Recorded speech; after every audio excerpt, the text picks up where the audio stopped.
¿Cuándo fue la última vez que imprimieron algo en papel? Quizás un trabajo de la universidad o quizás un informe laboral para la oficina.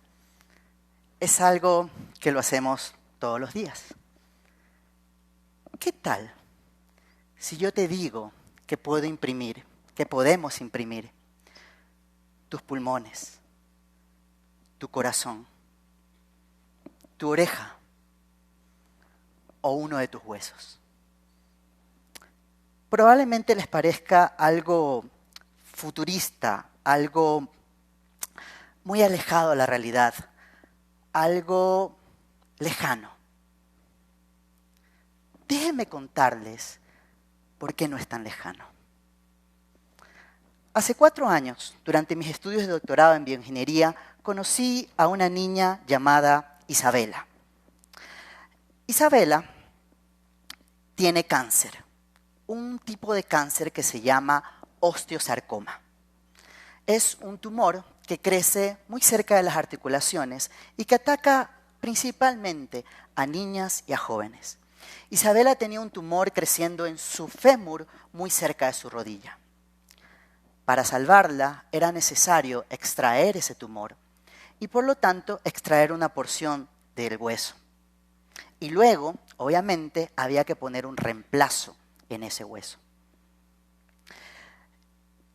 El problema con los implantes actuales es que están muertos, son inertes, no tienen vida.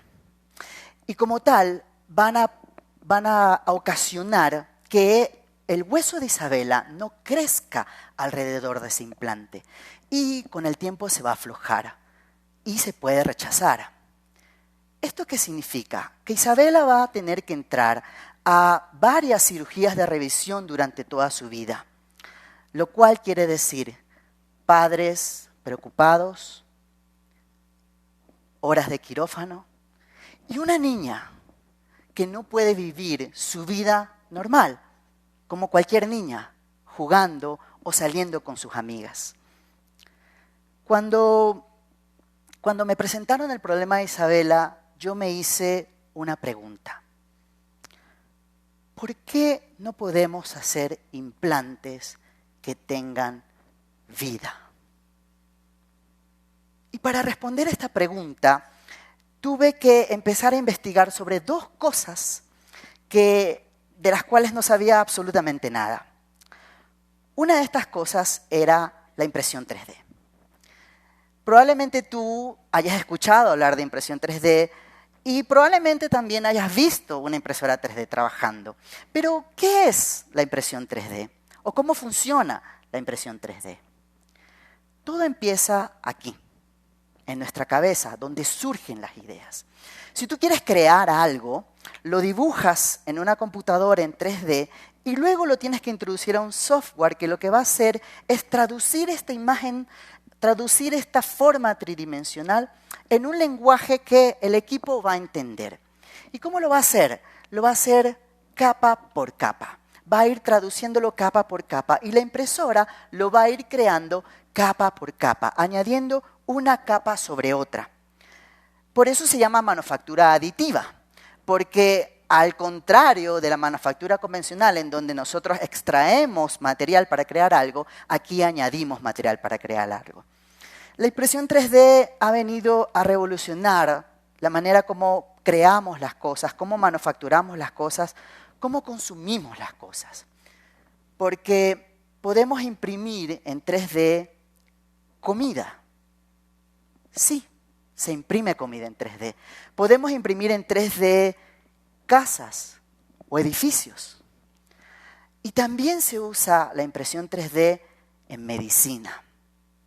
Porque la impresión 3D es el único proceso de manufactura que nos permite crear formas muy complejas.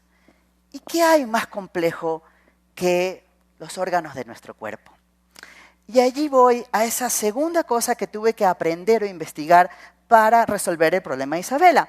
Porque, seamos sinceros, Yo soy un ingeniero y en ese momento no sabía absolutamente nada de medicina. Y tuve que empezar a investigar específicamente sobre huesos, sobre tejido óseo. Los huesos son muy particulares, son mixtos. Exteriormente tienen una forma muy dura, un tejido que se llama cortical. Y por dentro se ven así. Es una forma aleatoria, como una caverna. Yo, como ingeniero, veo esta imagen y pienso en una estructura, como en la estructura de un puente. Ahora, déjenme regresar a esa primera pregunta que me hice.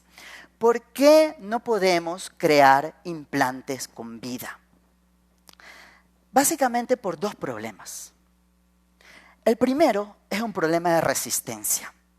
En este momento yo estoy caminando y cuando estoy caminando estoy ejerciendo una fuerza sobre los huesos de mi cuerpo, lo cual es bueno, es beneficioso. Los implantes que se usan actualmente son muy duros, son de un material, por ejemplo, como titanio. Y esto no es necesariamente bueno, porque cuando yo estoy haciendo mis ejercicios, por ejemplo, ustedes cuando salen a correr y están ejerciendo esa fuerza, si tienen un implante ahí, ese implante va a absorber toda esa fuerza que estamos ejerciendo. Y todo el hueso que está alrededor de ese implante se va a debilitar, no va a hacer ejercicio. Y por lo tanto se va a fracturar, lo que quiere decir que los implantes se van a aflojar. El segundo problema es un problema de vascularización. ¿Qué es vascularización? Básicamente permitir que la sangre fluya a través de ese implante. Y como los implantes tradicionales son inertes, no permiten vascularización. Vamos a resolver estos problemas uno por uno. El primero, el de resistencia. Y tengo que regresar a esta imagen del hueso trabecular. Cuando yo vi esta imagen, yo pensé que esta forma aleatoria no puede ser producto del azar, que tiene que tener alguna acción en la resistencia del hueso. Entonces lo que hicimos fue, una imagen médica de Isabela, hicimos una reconstrucción y de donde extraemos esa forma trabecular del hueso, ¿no? Esa forma trabecular del hueso que la pusimos en nuestros implantes. Y creamos estos implantes utilizando el único proceso de manufactura que me va a permitir crearlos, que es impresión 3D, porque es una forma extremadamente compleja. Nosotros pusimos estos implantes en ensayos de resistencia y los comparamos con los implantes comunes. Y el resultado fue que en la misma dirección natural en donde ejercemos fuerza en el hueso, estos implantes no fueron ni más ni menos fuertes que el hueso humano, sino similar.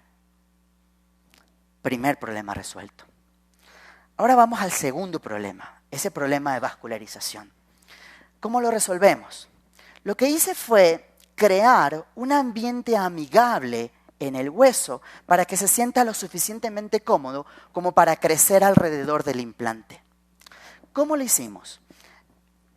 Cogimos células del cuerpo de Isabela, células óseas, y bañamos nuestros implantes con esas células, esperando que esas células se adhieran al implante.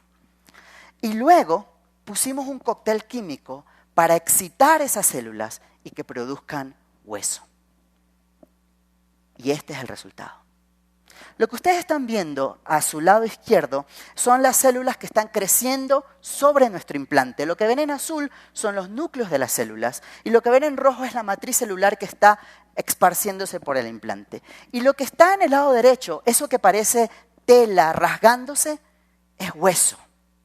Es hueso que está creciendo sobre nuestro implante. Segundo problema resuelto. Hoy, Isabela ya tiene 2 años con nuestros implantes sin entrar en cirugías de revisión. Esta tecnología que abre la puerta para una nueva generación de implantes me hace pensar también que abre la puerta para una nueva generación de órganos bajo demanda. Y yo me pregunto, ¿puede ser acaso que esto signifique que nosotros vamos a empezar a descuidar de nuestro cuerpo? Porque, vamos, Una persona que es fumadora ya no va a tener excusa para dejar de fumar, porque va a tener un par de pulmones disponibles para él bajo demanda. O quizás una persona que toma ya no va a tener excusa para dejar de tomar, porque va a tener un hígado ahí disponible para él bajo demanda.